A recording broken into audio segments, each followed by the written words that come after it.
The buildings behind me used to be plastic-covered greenhouses.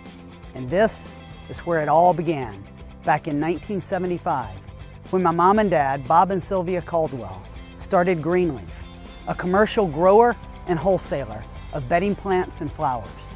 And then, in 1983, in an effort to offset the seasonal nature of the plant business, they created the very first scented envelope sachet in the basement of our home and decided to enter the home fragrance market. As it turns out, that little product changed everything.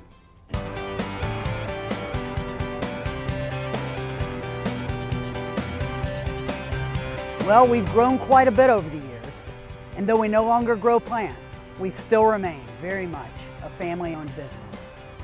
Today, Grace Management Group includes a number of brands in the fragrance, fashion, and gift industries.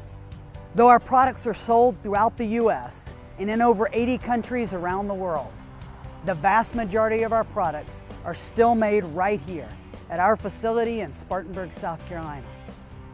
I invite you to come inside, meet our people, and learn more about Grace Management Group.